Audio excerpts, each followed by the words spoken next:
Hello दोस्तों, आपका स्वागत है स्टॉक रिव्यू में। और दोस्तों आईआरसीटीसी का हम रिव्यू कर रहे हैं स्टॉक में स्प्लिट होने के बाद।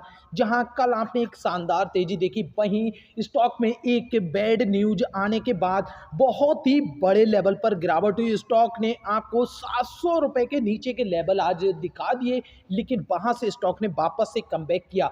लेकिन अभी स्टॉक में एक और बुरी न्यूज हमारे सामने निकल के आ रही है, जो कि है इनके पानी के बिजनेस से रिलेटेड। अब आप जानते हैं कि रेलवे स्टेशन पे जाते हैं तो आपको सिर्फ वहां पर पीने को मिलता है रेल नीर का पानी, जो कि बहुत टाइम पहले से गवर्नमेंट ने इस रूल को लगा दिया था, लेकिन अब वापस से ये रूल चेंज होने वाला है। और यहाँ पर बहुत सारी कंपनी ने इसके लिए बिडिंग भी कर दी है, लेकिन वहां पर जो कंडीशन है वो सिर्फ एक ही लगाई गई है। जैसे रेल नीर की बोतल आपको 15 रुपए पर मिलती है, वहीं सभी कंपनियों को स्टेशन पर जो भी अपना पानी बेचेंगे सभी को 15 रुपए पर ही बेचना पड़ेगा। और इसका डिसीजन कौन लेगा? जो मंडल के अध्यक्ष रहते हैं वो इसका डिसीजन लेंगे। जैसे कि रेलवे में सभी मंडल्स में होते हैं, जो उनके बड़े ऑफिसर रहते हैं उनके ऊपर डिपेंड करेगा कि कौन कौन सी कंपनियों का पानी किस किस स्टेशन पर बेचा जाएगा शर्त के साथ में। लेकिन दोस्तों इसका मतलब ये बिल्कुल भी नहीं है कि आईआरसीटीसी इससे बिल्कुल बर्बाद हो जाएगा, लेकिन हाँ,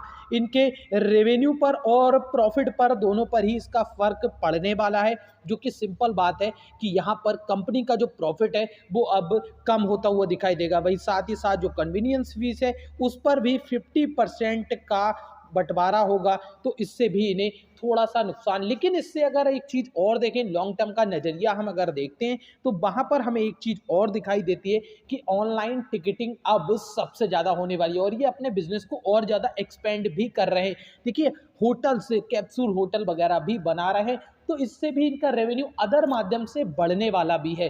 तो बेशक शॉर्ट टर्म में ये सारी चीज़ें यहाँ पर स्टॉक प्राइस पर फर्क डालें, लेकिन ये आपके पास एक एडवांटेज आ रही है स्टॉक को एक अच्छे प्राइस पर लेने की। आने वाले समय में जब कुछ गुड न्यूज आएंगी इस स्टॉक को लेकर के, तब ये वापस से रॉकेट बन जाएगा। तो इसलिए कहीं गलती से आप इस स्टॉक को सेल कर देते हैं और सेल करने के बाद आप वापस ऊपर के लेवल पर जाकर के खरीदेंगे, क्योंकि स्टॉक में तेजी तो बनेगी, आज नहीं तो कल, नहीं तो परसों, नहीं 10 दिन बाद सही, लेकिन ये स्टॉक वापस से कमबैक करेगा। और इस कमबैक की स्पीड तो आपने आज के दिन में भी देखी। स्टॉक में 25% तक लोअर सर्किट लगने के बाद, देखिए लगातार सर्किट लगा 15, 20, 25, और उसके बाद स्टॉक ने अब आपके लिए कमबैक दिखाया है। बेशक बहुत बड़ा कमबैक नहीं है, लेकिन यहाँ पर स्टॉक ने कमबैक दिया। इससे भी आपको अंदाजा लग गया होगा कि बैड न्यूज़ से फ़र्क जरूर पड़ता है। और अभी आपके पास आपके टोटल नंबर ऑफ शेयर्स भी नहीं है। जितना इन्वेस्टमेंट आपने कर रखा है वो सारा इन्वेस्टमेंट आपके पास अभी अवेलेबल नहीं है,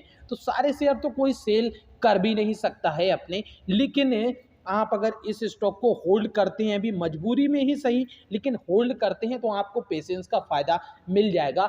थोड़ा सा लॉन्ग टर्म का नज़रिया रखिए। जितने भी ऐसे गवर्नमेंट के स्टॉक्स रहते हैं उन सभी में गवर्नमेंट के कुछ रूल के मुताबिक कभी रूल कुछ हो जाता है, कभी कुछ, तो ऐसे रूल तो किसी भी बड़ी कंपनी पर भी लग सकते हैं। तो इसलिए इस वजह से इतना पैनिक होने की ज़रूरत नहीं है कि आप अपना माल बेच के निकल जाएं।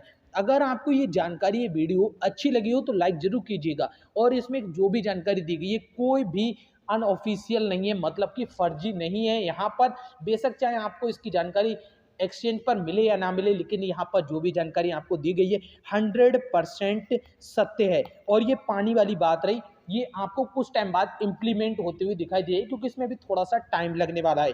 तो दोस्तों वीडियो को लाइक करना ही नहीं भूलिएगा और चैनल को सब्सक्राइब करना भी नहीं भूलिएगा।